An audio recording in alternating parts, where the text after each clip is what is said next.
Formasi jabatan analis investigasi dan pengamanan perdagangan ahli pertama. 1. Seorang analis investigasi dan pengamanan perdagangan ahli pertama sedang menganalisis keunggulan komparatif Indonesia dalam ekspor minyak kelapa sawit. Teori keunggulan komparatif yang paling tepat untuk menjelaskan fenomena ini adalah A. Teori Heckscher-Ohlin. B. Teori siklus produk. C. Teori gravitasi perdagangan. D. Teori mercantilisme. E. Teori keunggulan absolut. Kunci jawaban yang paling tepat dari soal di atas adalah A. Pembahasan dari soal di atas, yaitu bahwa teori Heckscher-Ohlin, juga dikenal sebagai teori proporsi faktor, menjelaskan bahwa suatu negara akan mengekspor barang yang produksinya menggunakan faktor produksi yang melimpah di negara tersebut. Indonesia memiliki keunggulan komparatif dalam produksi minyak kelapa sawit karena memiliki lahan dan iklim yang cocok untuk perkebunan kelapa sawit. 2. Dalam menginvestigasi kasus dugaan dumping, seorang analis investigasi dan pengamanan perdagangan ahli pertama menemukan bahwa harga ekspor produk X dari negara Y ke Indonesia lebih rendah daripada harga normalnya di pasar domestik negara Y. Berdasarkan WTO Anti-Dumping Agreement, margin dumping dihitung dengan cara A. Harga normal dikurangi harga ekspor. B. Harga ekspor dikurangi harga normal. C. Harga normal dibagi harga ekspor. D. Harga ekspor dibagi harga normal. E. Harga normal, harga ekspor, harga ekspor. Kunci jawaban yang paling tepat dari soal di atas adalah E. Pembahasan dari soal di atas, yaitu bahwa menurut WTO Anti-Dumping Agreement, margin dumping dihitung dengan membandingkan harga normal dengan harga ekspor. Formula yang benar adalah harga normal, harga ekspor, yang menunjukkan persentase selisih antara harga normal dan harga ekspor terhadap harga ekspor. 3. Seorang analis investigasi dan pengamanan perdagangan ahli pertama sedang mengkaji perjanjian perdagangan bebas bilateral antara Indonesia dan Australia (ICEPA). Manakah dari berikut ini yang bukan merupakan karakteristik umum dari perjanjian perdagangan bebas bilateral? A. Pengurangan atau penghapusan tarif. B. Aturan asal barang, rules of origin. C. Fasilitasi perdagangan dan investasi. D. Penyelesaian sengketa antar negara. E. Penerapan tarif eksternal bersama. Kunci jawaban yang paling tepat dari soal di atas adalah E. Pembahasan dari soal di atas, yaitu bahwa perjanjian perdagangan bebas bilateral umumnya mencakup pengurangan tarif, aturan asal barang, fasilitasi perdagangan, dan mekanisme penyelesaian sengketa. Penerapan tarif eksternal bersama adalah karakteristik dari Uni Pabean Customs Union, bukan perjanjian perdagangan bebas bilateral. 4. Dalam menangani kasus sengketa dagang internasional, seorang analis investigasi dan pengamanan perdagangan ahli pertama harus memahami hierarki sumber hukum internasional. Berdasarkan Statuta Mahkamah Internasional, urutan sumber hukum internasional yang benar adalah A. Perjanjian internasional, kebiasaan internasional, prinsip hukum umum, putusan pengadilan. B. Kebiasaan internasional, perjanjian internasional, prinsip hukum umum, putusan pengadilan. C. Prinsip hukum umum, perjanjian internasional, kebiasaan internasional, putusan pengadilan. D. Perjanjian internasional, prinsip hukum umum, kebiasaan internasional, putusan pengadilan. E. Kebiasaan internasional, prinsip hukum umum, perjanjian internasional, putusan pengadilan. Kunci jawaban yang paling tepat dari soal di atas adalah A. Pembahasan dari soal di atas, yaitu bahwa menurut pasal 38 Statuta Mahkamah Internasional, hierarki sumber hukum internasional adalah 1. Perjanjian internasional, 2. Kebiasaan internasional, 3. Prinsip hukum umum, dan 4. Putusan pengadilan dan doktrin para ahli hukum sebagai sumber tambahan. 5. Seorang analis investigasi dan pengamanan perdagangan ahli pertama sedang memeriksa laporan keuangan perusahaan yang diduga melakukan praktik dumping. Dalam analisis laporan arus kas, manakah dari berikut ini yang termasuk dalam aktivitas operasi? A. Pembayaran dividen kepada pemegang saham. B. Penjualan aset tetap perusahaan. C. Penerbitan saham baru. D. Pembayaran gaji karyawan. E. Pembelian obligasi jangka panjang. Kunci jawaban yang paling tepat dari soal di atas adalah D.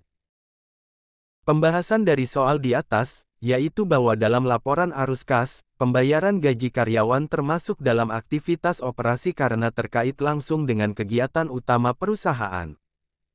Pembayaran dividen aktivitas pendanaan, penjualan aset tetap aktivitas investasi, penerbitan saham aktivitas pendanaan, dan pembelian obligasi aktivitas investasi, bukan termasuk aktivitas operasi. 6. Berdasarkan UU Nomor 7/2014 tentang perdagangan, seorang analis investigasi dan pengamanan perdagangan ahli pertama mengetahui bahwa pemerintah dapat melakukan tindakan pengamanan perdagangan untuk mencegah kerugian serius terhadap industri dalam negeri. Tindakan pengamanan perdagangan tersebut dapat berupa A. Pengenaan bea masuk tindakan pengamanan. B. Kuota. C. Pembatasan nilai impor. D. Pembatasan jumlah impor. E. Semua jawaban di atas benar. Kunci jawaban yang paling tepat dari soal di atas adalah E. Pembahasan dari soal di atas, yaitu bahwa berdasarkan pasal 70 UU Nomor 7/2014, tindakan pengamanan perdagangan dapat berupa pengenaan bea masuk tindakan pengamanan dan atau kuota, termasuk pembatasan kuota tarif, pembatasan nilai impor, atau pembatasan jumlah impor. 7.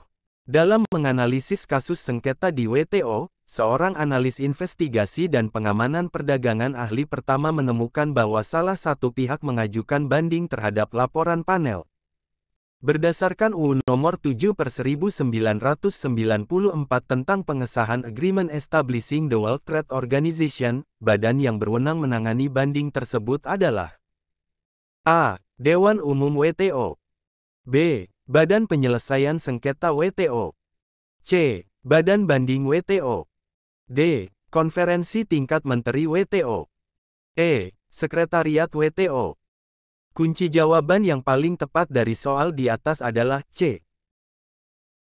Pembahasan dari soal di atas, yaitu bahwa berdasarkan lampiran 2 Agreement Establishing the WTO Understanding on Rules and Procedures Governing the Settlement of Disputes, banding terhadap laporan panel ditangani oleh Badan Banding Appellate Body WTO. 8. Seorang analis investigasi dan pengamanan perdagangan ahli pertama sedang mempelajari proses pembuatan perjanjian internasional. Berdasarkan UU Nomor 24/2000 tentang Perjanjian Internasional, tahapan yang benar dalam pembuatan perjanjian internasional adalah A. Perundingan, penandatanganan, pengesahan, pertukaran dokumen. B. Penjajakan, perundingan, perumusan naskah, penandatanganan. C. Pengesahan, pertukaran dokumen, perundingan, penandatanganan. D. Perumusan naskah, penandatanganan, pengesahan, penjajakan. E. Penjajakan, penandatanganan, pengesahan, pertukaran dokumen. Kunci jawaban yang paling tepat dari soal di atas adalah B.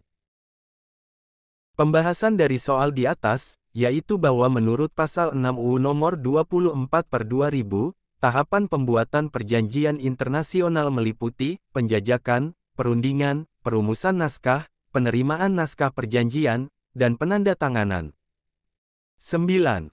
Dalam menginvestigasi kasus dugaan subsidi, seorang analis investigasi dan pengamanan perdagangan ahli pertama menemukan bahwa pemerintah negara X memberikan pinjaman dengan bunga rendah kepada eksportir tertentu. Berdasarkan PEP nomor 34/2011, jenis subsidi ini termasuk dalam kategori A. Subsidi terlarang. B. Subsidi yang dapat dikenakan tindakan. C. Subsidi yang diizinkan. D. Subsidi non-spesifik. E. Subsidi de minimis. Kunci jawaban yang paling tepat dari soal di atas adalah A. Pembahasan dari soal di atas, yaitu bahwa berdasarkan pasal 4 PEP nomor 34/2011, subsidi yang diberikan kepada eksportir tertentu termasuk dalam kategori subsidi terlarang prohibited subsidies karena bersifat spesifik dan terkait dengan kinerja ekspor. 10. Seorang analis investigasi dan pengamanan perdagangan ahli pertama sedang mengkaji sejarah sistem perdagangan multilateral. Manakah dari berikut ini yang merupakan perbedaan utama antara GATT, General Agreement on Tariff and Trade, dan WTO? A. WTO memiliki mekanisme penyelesaian sengketa yang lebih kuat. B. GATT hanya mengatur perdagangan barang, sementara WTO juga mengatur jasa dan kekayaan intelektual. C. WTO memiliki keanggotaan yang lebih luas dibandingkan GATT. D. WTO memiliki struktur organisasi yang lebih formal dan permanen. E. Semua jawaban di atas benar. Kunci jawaban yang paling tepat dari soal di atas adalah E. Pembahasan dari soal di atas, yaitu bahwa semua pernyataan tersebut benar. WTO memiliki mekanisme penyelesaian sengketa yang lebih kuat, cakupan yang lebih luas termasuk jasa dan kekayaan intelektual, keanggotaan yang lebih banyak, dan struktur organisasi yang lebih formal dan permanen dibandingkan GATT. 11. Dalam menghitung margin dumping, seorang analis investigasi dan pengamanan perdagangan ahli pertama menemukan bahwa tidak ada penjualan produk sejenis di pasar domestik negara pengekspor. Berdasarkan Anti-Dumping Agreement WTO, metode alternatif yang dapat digunakan untuk menentukan nilai normal adalah A. Harga ekspor ke negara ketiga. B. Biaya produksi ditambah biaya administrasi, penjualan, dan laba yang wajar. C. Harga pasar internasional. D. Jawaban A dan B benar. E. Jawaban A, B, dan C benar. Kunci jawaban yang paling tepat dari soal di atas adalah D.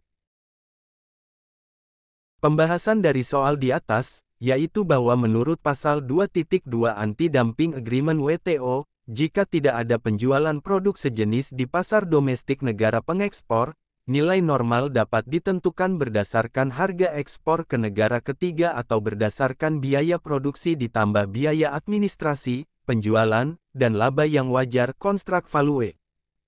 12. Seorang analis investigasi dan pengamanan perdagangan ahli pertama sedang menganalisis kasus subsidi. Berdasarkan Agreement on Subsidies and Countervailing Measures WTO, manakah dari berikut ini yang bukan termasuk dalam kategori subsidi yang dilarang prohibited subsidies? A. Subsidi ekspor. B. Subsidi penggantian impor. C. Subsidi penelitian dan pengembangan. D. Subsidi yang diberikan berdasarkan kinerja ekspor. E. Subsidi yang mensyaratkan penggunaan barang domestik. Kunci jawaban yang paling tepat dari soal di atas adalah C. Pembahasan dari soal di atas, yaitu bahwa berdasarkan pasal 3 Agreement on Subsidies and Countervailing Measures WTO, subsidi yang dilarang prohibited subsidies adalah subsidi ekspor dan subsidi penggantian impor. Subsidi penelitian dan pengembangan tidak termasuk dalam kategori ini dan dapat diizinkan dengan syarat tertentu. 13.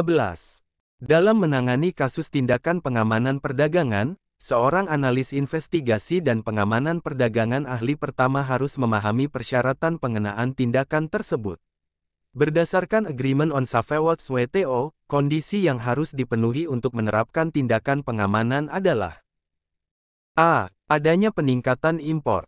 B. Kerugian serius atau ancaman kerugian serius terhadap industri dalam negeri. C. Hubungan kausal antara peningkatan impor dan kerugian. D. Jawaban A dan B benar. E. Jawaban A, B, dan C benar. Kunci jawaban yang paling tepat dari soal di atas adalah E. Pembahasan dari soal di atas, yaitu bahwa menurut pasal 2 Agreement on Safeguards WTO, tindakan pengamanan dapat diterapkan jika terjadi peningkatan impor, ada kerugian serius atau ancaman kerugian serius terhadap industri dalam negeri, dan terdapat hubungan kausal antara peningkatan impor dan kerugian tersebut. 14. Seorang analis investigasi dan pengamanan perdagangan ahli pertama sedang mengkaji kewenangan instansi pemerintah dalam pengenaan tindakan anti-dumping di Indonesia. Berdasarkan PEP nomor 34/2011, instansi yang berwenang melakukan penyelidikan anti-dumping adalah A. Komite Anti-Dumping Indonesia (KADI). B. Kementerian Perdagangan. C. Direktorat Jenderal Bea dan Cukai. D. Badan Koordinasi Penanaman Modal. E. Kementerian Perindustrian. Kunci jawaban yang paling tepat dari soal di atas adalah A. Pembahasan dari soal di atas, yaitu bahwa berdasarkan pasal 78 PEP nomor 34/2011, Komite Anti-Dumping Indonesia (KADI) adalah instansi yang berwenang melakukan penyelidikan anti-dumping di Indonesia.